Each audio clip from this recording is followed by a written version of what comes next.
Guinea's capital is busy again. But after the deadly protests, some things will never be the same. In markets, the price of rice has gone up and will probably never go back to pre-strike levels. Instead of bringing prices down as was hoped, the protest action worsened inflation. The price of gasoline also nearly doubled. In the slums of Conakry, families are mourning the dead. Amadou Ouri Diallo was killed by a soldier's bullet to the head. His brother remains defiant. I have a right to defend myself. I have a right to defend Guinea. We must all fight for change. I am not afraid to die.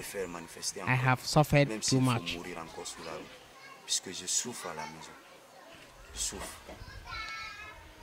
A few streets down, a father mourns his son. He was also killed by security forces on the deadliest day of the strike. The father remembers how his son's friend came to break the news.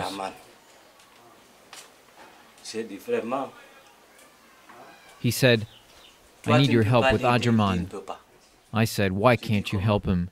He said, "They shot him down." I said, "Did you leave him in the streets?" He said, "Yes." I asked him, "Is his blood on your shoes?" He said, "Yes." I knew then that my son was dead. His friend would have never left him behind, alive.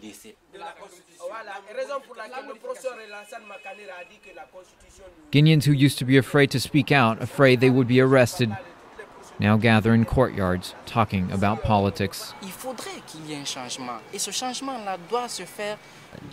Change is still needed, and this change needs to happen on all levels: economic, social, cultural. Everything is oppressive here. Before, we were too afraid to even talk, but now we are really determined.